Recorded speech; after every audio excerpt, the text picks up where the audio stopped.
Good morning, जय श्री राम दोस्तों। आप सभी का मेरे यूट्यूब चैनल में एक बार फिर से स्वागत है। आज मैं एक ही वीडियो में राष्ट्रपति, उपराष्ट्रपति, प्रधानमंत्री तथा महान्यायवादी के बारे में चर्चा करूंगा। दोस्तों, आपको ये वीडियो पसंद आए तो कृपया मेरे चैनल को सब्सक्राइब करें तथा वीडियो को ज़्यादा से ज़्यादा लोगों के बीच शेयर करें। दोस्तों, भारत एक लोकतांत्रिक गणराज्य है। गणराज्य का तात्पर्य प्रत्येक नागरिक चुनाव प्रक्रिया में भाग ले सकता है, अर्थात और इसके साथ राज्य का कोई भी व्यक्ति सर्वोच्च पद तक पहुंच सकता है। जैसे ब्रिटेन में राजतंत्रात्मक है, जहां पर एक ही राज परिवार का व्यक्ति प्रमुख बन सकता है, लेकिन भारत में कोई भी व्यक्ति राष्ट्रपति बन सकता है। इसी प्रक्रिया के तहत अनुच्छेद 52 के तहत भारत का एक उपराष्ट्रपति होगा। दोस्तों, ये उस फॉर्मेट में मैंने लिख के आपके सामने रखा है ताकि आपको याद करने में इसमें दिक्कत ना हो और एक ही बार में याद हो जाएं, राष्ट्रपति और उपराष्ट्रपति दोनों। इसीलिए मैंने दोनों को इस तरीके से सिमिलर जमाया है ताकि याद करने में दिक्कत ना हो। आप इसका स्क्रीनशॉट ले सकते हैं। अनुच्छेद 52 के तहत भारत के एक राष्ट्रपति होगा। ठीक उसी प्रकार अनुच्छेद 63 के तहत भारत का एक उपराष्ट्रपति होगा। अनुच्छेद 53, पहले अपन एक बार राष्ट्रपति देख लेते हैं। अनुच्छेद 52 के तहत भारत का एक राष्ट्रपति होगा। अनुच्छेद 53 के तहत संघ की समस्त कार्यपालिका शक्ति उसमें निहित होंगी, अर्थात विदेशों से समझौते, किसी भी प्रकार की नीति, किसी भी प्रकार की घोषणा राष्ट्रपति के साइन के बाद ही लागू होगी। राष्ट्रपति का चुनाव, प्रत्येक 5 वर्ष में राष्ट्रपति का चुनाव होगा।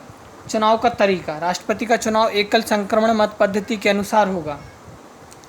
अनुच्छेद 56 के तहत राष्ट्रपति का कार्यकाल। अनुच्छेद 57 के तहत राष्ट्रपति की पुनर्योग्यता, जैसे कोई व्यक्ति एक बार चुन लिया जाता है तो पुनः कितनी बार निर्वाचित हो सकता है। इस अमेरिका संविधान में कोई व्यक्ति 2 बार राष्ट्रपति बन सकता है, भारत में इस तरीके का नियम नहीं है।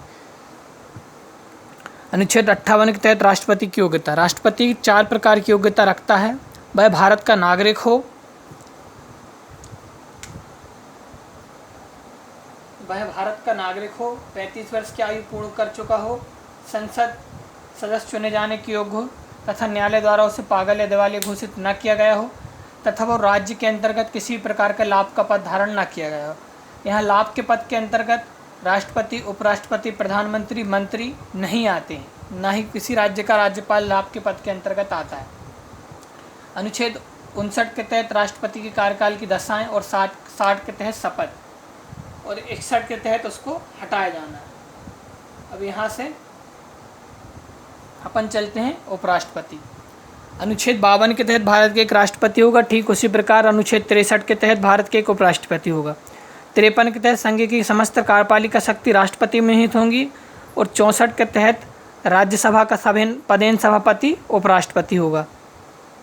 54 के तहत राष्ट्रपति का चुनाव प्रत्येक 5 वर्ष में होगा और 65 के तहत रिक्ति में राष्ट्रपति के रूप में कार्य करना, आकस्मिक रिक्तियाँ जैसे विदेश यात्रा के समय राष्ट्रपति के रूप में कार्य करना है, तबीयत खराब उस समय। अनुच्छेद 55 के तहत उसका चुनाव का तरीका। ऐसे अनुच्छेद 56 के तहत राष्ट्रपति का कार्यकाल है और अनुच्छेद 67 के तहत उपराष्ट्रपति का कार्यकाल है। अनुच्छेद 60 में राष्ट्रपति शपथ लेता है और अनुच्छेद 69 में उपराष्ट्रपति शपथ लेता है। अब यहाँ पर कुछ प्रमुख अनुच्छेद हैं जो कि परीक्षा में पूछे जाते हैं। सबसे प्रमुख अनुच्छेद है अनुच्छेद 71 राष्ट्रपति तथा उपराष्ट्रपति के चुनाव संबंधी विवाद सुप्रीम कोर्ट में इनकी जांच होगी। चुनाव संबंधी विवाद के अंतर्गत वे विवाद आते हैं, जैसे कहीं राज्य विधानमंडल यदि गठन ही नहीं हुआ, जैसे वर्तमान में जम्मू कश्मीर में, तो राष्ट्रपति का चुनाव निरस्त नहीं माना जाएगा। ठीक इसी प्रकार अनुच्छेद 74 बहुत ज़्यादा इम्पोर्टेंट है। इसमें राष्ट्रपति की परामर्श के लिए मंत्री परिषद होगी जो कि प्रधानमंत्री के नेतृत्व में होगी और इन्हीं मंत्री परिषद, प्रधानमंत्री, मंत्री तथा महान्यायवादी की नियुक्ति आर्टिकल 75 के तहत राष्ट्रपति करेगा।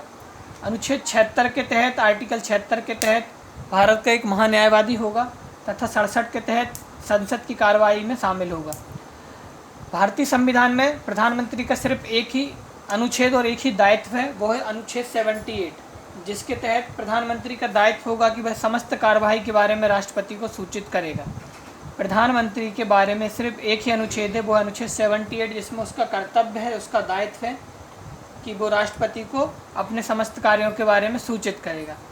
आर्टिकल 72 के तहत राष्ट्रपति को क्षमादान की शक्तियाँ हैं। वो 5 प्रकार से क्षमादान की शक्ति देता है। एक पूर्ण रूपेण क्षमा करना, एक लघुकरण अर्थात दंड की प्रकृति में बदलाव कर देना, एक परिहार यानी दंड की प्रकृति वो ही रहेगी लेकिन उसका समय परिवर्तित कर देगा, विराम लगाना जैसे गर्भावस्था या किसी बूढ़ेपन के कारण, बीमारी के कारण विराम लगाना, और अस्थायी रोक लगा देना। और अनुच्छेद इसके बाद और इम्पोर्टेंट अनुच्छेद हैं आर्टिकल 85 जिसके तहत राष्ट्रपति संसद के सत्र आहूत तथा सत्रावसान करता है, और अनुच्छेद 86 के तहत राष्ट्रपति प्रत्येक नई लोकसभा के गठन पर अभिभाषण देता है, जो अभिभाषण मुख्य रूप से केंद्रीय मंत्रिमंडल द्वारा तैयार किया जाता है और इसके प्रति वो उत्तरदायी नहीं होता है।